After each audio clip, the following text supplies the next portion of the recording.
नमस्कार, मी विजया गाव। मुख्यमंत्री म्हणून एकनाथ शिंदेंचं जाणं आज घडीला तरी अटळ आहे।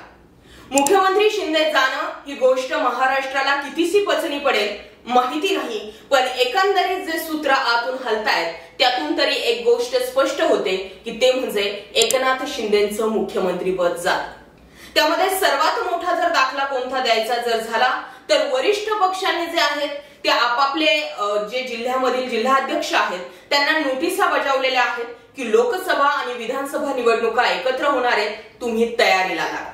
म्हणजे अवघ्या काही 3 ते 4 महिन्यांवरतीच लोकसभा किंवा विधानसभा निवडणुका ज्या आहेत त्या लागणार आहेत आणि विशेष म्हणजे दोन्ही एकत्र होतील असं देखील एकंदरीत चित्र दिसून येत आहे। आता या सगळ्या घडामोडींमध्ये मुख्यमंत्री म्हणून एकनाथ शिंदेंचं पद का जात आहे? एवढी सगळी यंत्रणा कामाला लावून सुद्धा मुख्यमंत्री म्हणून एकनाथ शिंदेंना का भाजपाला टिकवता येत नाहीये? त्याला कारण ठरतंय सुप्रीम कोर्ट। 2019 साली ज्यावेळी अजित पवारांनी पहाटेचा शपथविधी देवेंद्र फडणवीसांसोबत केला होता त्यावेळी बऱ्यापैकी तो शपथविधी यशस्वी झाला असं चित्र होतं, पण सुप्रीम कोर्टाने हस्तक्षेप केला आणि फ्लोर टेस्ट घ्यायला लावली आणि त्यामुळेच काही जरी झालं तरी अजित पवारांना माघारी आल्याशिवाय पर्याय नव्हता। सर्वात अगोदर उपमुख्यमंत्री पदाचा राजीनामा देणारे सुद्धा तेच ठरले होते आणि आता सुद्धा सुप्रीम कोर्टच ते कारण बनणार आहे ज्यामुळे एकनाथ शिंदेंना त्यांच्या मुख्यमंत्री पदावरून पायउतार व्हावं लागणार आहे आणि यानंतर एक खूप मोठी चपराक जी आहे ती संपूर्ण देशासह महाराष्ट्र राज्याला देखील बसणार आहे आणि विशेष करून यामध्ये भाजपा सुद्धा टार्गेट होऊ शकते। या सगळ्या घटनाक्रमामागचा नेमका पडदा कुठे उठणार आहे त्यावर आपण बोलणार आहोत। नेमकं घडत आहे का? सुप्रीम कोर्टाच्या दणक्यानंतर अखेरीस शिंदे गटाच्या आमदारांच्या अपात्रतेची सुनावणी जी आहे ती विधानसभा अध्यक्ष ॲडव्होकेट राहुल नार्वेकर यांच्या समोर सुरू झाली, परंतु आता पुन्हा यात वेळकाढूपणा केला जात आहे असा आरोप सुद्धा आता होऊ लागला।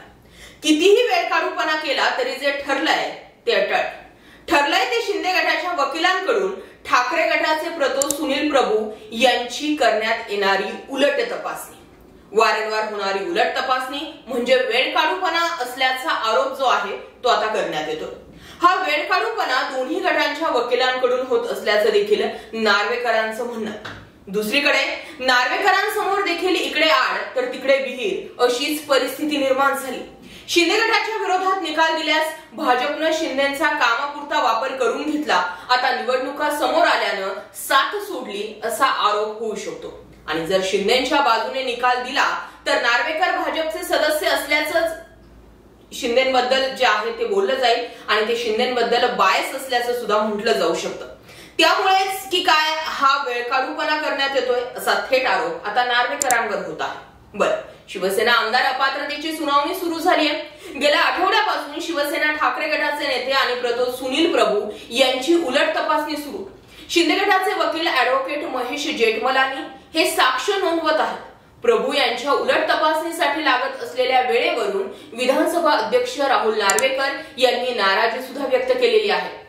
माझ्या हाती फक्त काहीच दिवस शिल्लक असून यात सुनावणी पूर्ण करून निकाल लावायचे असल्याचं नार्वेकरांचं म्हणणं आहे। असं झालं नाही तर पुन्हा शिंदे गटाच्या आमदारांच्या अपात्रतेचं प्रकरण सुप्रीम कोर्टात ढकललं जातं की काय अशी शंका सुद्धा आता निर्माण होते। मग आमदार अपात्रतेच्या सुनावणीत ठाकरे गटाचे प्रतो सुनील प्रभू यांची उलट तपासणी झाली आहे। सुनील प्रभू यांना विविध मुद्द्यांवर घेरण्याचा प्रयत्न शिंदे गटाचे वकील जे आहेत महेश जेठमलानी यांनी केला। गेल्या वेळी व्हीपच्या मुद्द्यावरूनही सुनील प्रभूंना जेठमलानी यांनी घेरलं होतं। उलट तपासणीत ॲडव्होकेट जेठमलानी यांनी सुनील प्रभू यांना व्हीप कधी जारी केला, कोणाला जारी केला, कोणते आमदार मिसिंग होते, या सगळ्या प्रश्नांची सरबत्ती केली। त्यावर प्रभू यांनी उत्तर दिलंय, मी ज्यांना हातोहात व्हीप द्यायला लावले जे मुंबईत उपस्थित होते, ज्यांचे फोन लागत नव्हते ते मिसिंग होते आणि त्यांना व्हीप पाठवणं आवश्यक होतं। रात्रीपासून ते बैठकीपर्यंत मी व्हीप देण्याचा प्रयत्न करत होतो असं प्रभू यांनी एका प्रश्नाच्या उत्तरात म्हटलं। दरम्यान ज्या गतीने सुनावणी सुरू आहे त्यावर विधानसभा अध्यक्षांची नाराजी व्यक्त होते।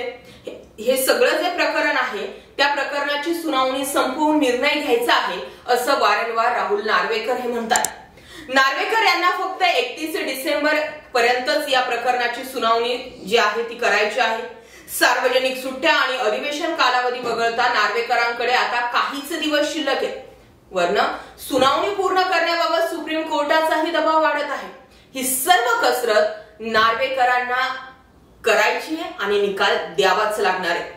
एकीकडे सुनावणी वेळेत देण्याचा दबाव, तर दुसरीकडे निकाल काय द्यावा याबाबतही अनेक खलबत सुरू आहे। नार्वेकर हे विधानसभा अध्यक्ष असले तरी ते पहिल्यांदा भाजपाचे सदस्य आहेत, त्यामुळे कितीही काही झालं तरी त्यांच्याकडे विरोधकांचा बघण्याचा दृष्टिकोन हा भाजपचे नेते असाच आहे। मग नार्वेकर जरी विधानसभा अध्यक्षांच्या खुर्चीवर बसले असले तरी त्यांनी कुठलाही निर्णय घेतला तरी त्याला राजकीय चष्म्यातूनच बघितलं जाणार आहे, हे सुद्धा 100% खरं आहे। नियमानुसार निकाल द्यायचा झाल्यास या ठाकरे गटाचं पारडं काहीसं जड दिसतं। त्यानुसार निकाल दिला तर शिंदेसह त्यांच्या गटातील आमदारांना निलंबित हे व्हावंच लागणार आहे। परंतु असं झाल्यास याला अनेक राजकीय कंगोरे जोडले जाणार आहेत। शिंदेंना अपात्र केल्यास भाजपवर काम सरो आणि वैद्य मरो चढाव लागणार आहे। शिवाय आता लोकसभा निवडणूक आहे, जागा वाटपावरून वाद होण्याचीही शक्यता अधिक आहे आणि शिंदेंना लोकसभेला जास्त जागा देण्यासाठी सुद्धा भाजप सध्याच्या घडीला तयार नाही आहे। मग अशा वेळी आता शिंदेंना अपात्र करण्याचा भाजपचा मनसुबा सुद्धा नाकारता येत नाही, हा सगळ्यात मोठा पॉइंट आहे। दुसरीकडे शिंदे गटाला झुकतं माप दिल्यास नार्वेकर यांच्यातून सुद्धा काही राजकीय बाजू ज्या आहेत त्या दिसून येणार आहे। राजकीय चष्म्यातून हा निकाल लागण्याचा आरोप विरोधकांकडून होऊ शकतोय, त्यामुळे निकाल काय द्यावा याबाबत नार्वेकर कचाट्यामध्ये सापडल्याचं दिसतंय। सध्या तरी जोवर भाजप श्रेष्ठी याबाबत काही सूचना देत नाही तोपर्यंत नार्वेकर देखील हे प्रकरण असंच भिजत घोंगडं राहू देतील अशी शक्यता देखील आहे। पण एकंदरीत सुप्रीम कोर्ट आणि सुप्रीम कोर्टाचे सरन्यायाधीश धनंजय चंद्रचूड यांनी अगोदरच जो आहे तो निर्णयाचा आलेख आखून दिलेला आहे, त्याच आलेखात त्याच चौकटीत राहून नार्वेकरांना निकाल द्यायचा। जरी शिंदेच्या बाजूने निकाल देण्याचा प्रयत्न केला तरी सुद्धा राहुल नार्वेकरांना तो निकाल आणि तो निर्णय बदलायला सुप्रीम कोर्ट भाग पाडणार आहे। एकंदरीत काय तर काही जरी झालं तरी मुख्यमंत्री म्हणून एकनाथ शिंदेचं पद जाणं हे अटळ। या मुद्द्याबाबत तुमचं काय मत आहे कमेंटमध्ये व्यक्त व्हा। विषय मुद्दा आवडला असेल तर जास्तीत जास्त लोकांपर्यंत जरूर शेअर करा। जय महाराष्ट्र पब्लिक।